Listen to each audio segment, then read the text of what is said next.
신약성경 에베소서 1장 1절. 오늘은 에베소서를 시작하며 이어는 말씀을 드리려고 합니다. 종교개혁자 마르틴 루터는 갈라디아서를 참 좋아했습니다. 그리고 갈라디아서는 나의 아내와 같은 책이라고 부르기도 했죠. 종교개혁자 요한 칼빈은 바울 서신 가운데 에베소서를 가장 사랑했고 무려 에베소서를 4번씩이나 강해를 했습니다.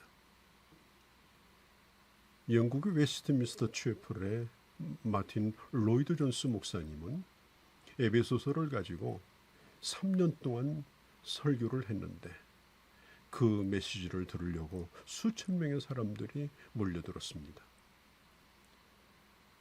저는 수년 전에 로이드 존스 목사님의 에베소서 강의를 읽으면서 제가 섬기는 교회에서 한번 강해하고 싶은 열망을 가지다가 에베소서를 강해했습니다. 그리고 전국에 있는 극동방송을 통해서 약 400여 회에 걸쳐서 에베소서를 강해했고 그리고 대전에 있는 CBS 기독교 방송을 통해서 500여 회에 걸쳐서 6장으로 되어 있는 에베소서를 강해한 적이 있습니다. 저는 에베소서를 통해서 저 개인의 신앙과 그리고 신학, 특별히 교회란 무엇인가에 대하여 깊은 이해를 가지게 되었고 그리고 이번에 여러분들과 함께 유튜브를 통해서 에베소서의 말씀을 나누고자 하는 생각을 하게 되었습니다. 에베소서는 한마디로 말하면 교회론입니다. 그리스도인의 삶의 중심은 교회론에 있습니다.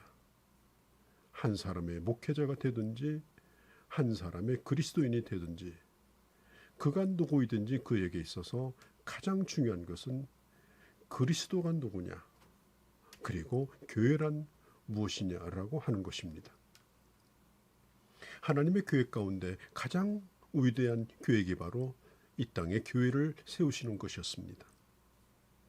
그 계획은 이미 창세전에 주님께서 세우신 것이었고 그리고 그리스도를 통하여 구체화시켰습니다.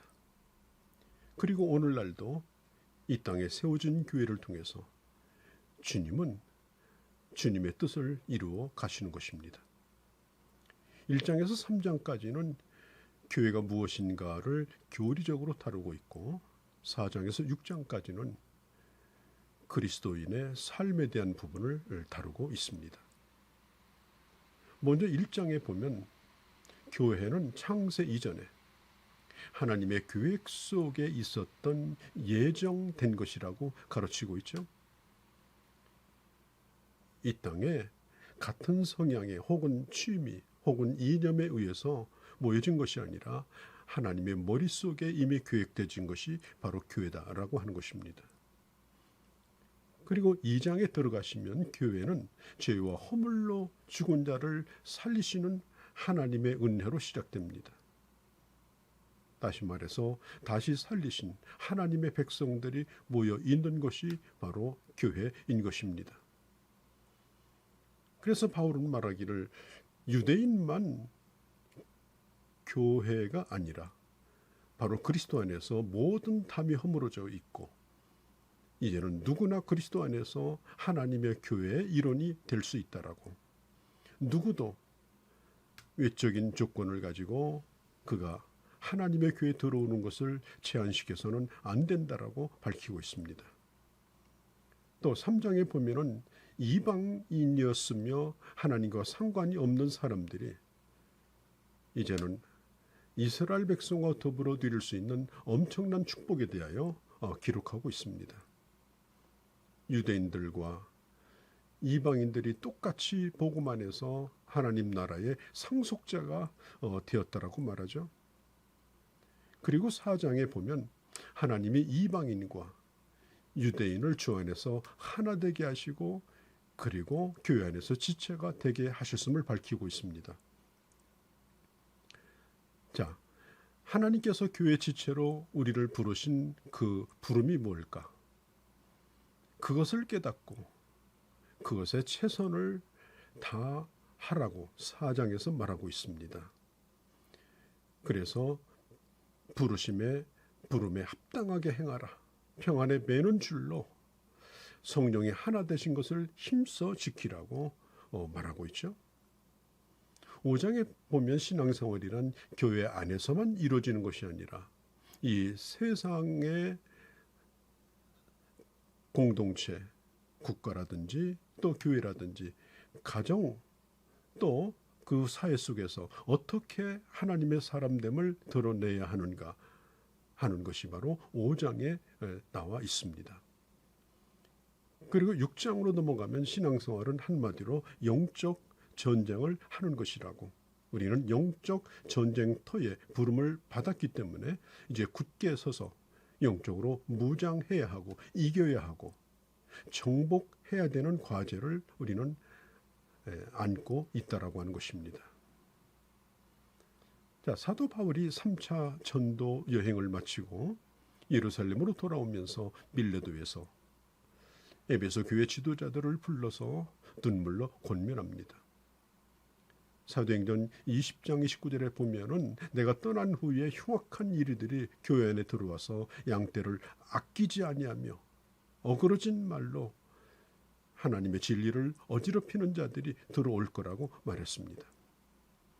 바울은 그 뒤로 에베소를 떠나면서 교회에 대한 염려를 했고, 그리고 이 에베소의 교회에 보낸 편지가 바로 에베소서인 것입니다.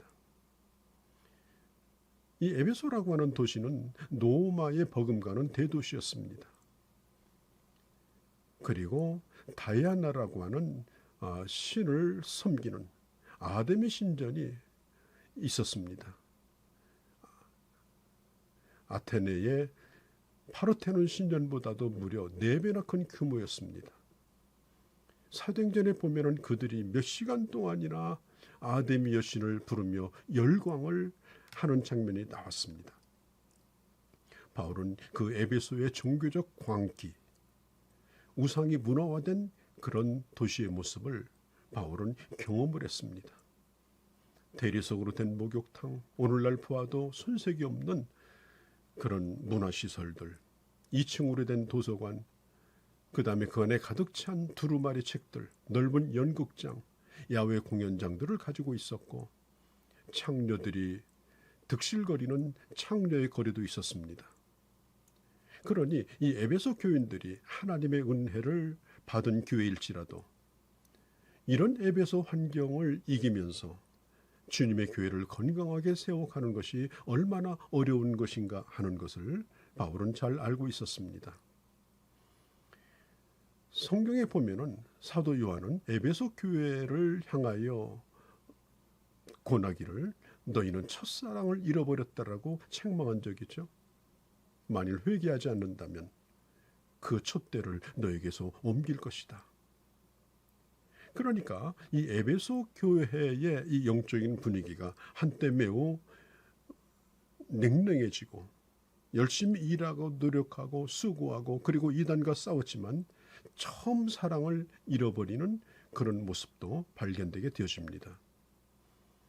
사도 바울은 이 에베소 교회에 대한 남다른 그런 애정을 가지고 있었습니다. 그 에베소를 떠난 후에 2년 후에 로마 감옥에 갇히게 되어집니다. 어떤 교인들은 바울이 옥에 갇혔다는 얘기를 듣고 낙심하기도 합니다. 이런 때에 바울은 교회를 바로 세우고 교회를 통하여 하나님이 계획하신 그 영광의 풍성함이 어떠한지, 하나님의 사랑이 얼마나 큰지, 그리스도 안에서 하나님께서 이루신 구속의 은혜가 얼마나 놀라운지, 그리고 앞으로 치러야 될 영적 전쟁은 어떻게 전개될 것인가 하는 것에 대하여 기록하고자 하는 필요를 느꼈던 것입니다. 특별히 이 에베소 교회는 이방인들이 주류였지만 소수의 유대인들의 영향력을 무시할 수가 없었습니다. 그래서 이방인과 유대인이 어떻게 하나 되어서 하나님의 교회를 이루어가며 세상을 향하여 나아갈 수 있는가에 대하여 바울은 관심을 가지고 에베소서에서 그걸 강조하고 있습니다. 사람은 벽을 쌓기를 좋아합니다. 그러나 하나님은 다리를 놓기를 좋아하십니다. 이념의 벽, 그리고 인종의 벽, 문화의 벽을 쌓기를 원합니다. 그러나 하나님께서는 예수 그리스도로 말미암아 하나님과 사람 사이에 다리를 놓아주셨습니다. 주 안에서는 교파도 사라집니다. 오직 하나의 믿음, 오직 하나의 성령, 오직 하나님만 섬기는 하나의 교회만 존재하는 것입니다. 사랑하는 성도 여러분, 저는 앞으로 이 에베소서를 500여 회에 걸쳐서 강의를 하려고 합니다. 에베소서에서 하나님이 어떤 분인가, 또 구원론, 성령론, 또 교회론, 크리스찬의 이 생활, 이런 부분에 대하여 충분하게 여러분 들을 수 있을 것입니다. 바울이 에베소를 떠나면서 이렇게 말했죠. 사도행전 20장 32절, 그 은혜의 말씀에 부탁한다. 바울이 3년 동안 가르쳐 주었던 그 말씀을 떠나지 않고 다시 든든하게 서게 해줄 것이라고 말했습니다. 이 에베소서 강의를 통해서 여러분들의 삶 속에 이런 놀라운 기적이 있기를 바랍니다.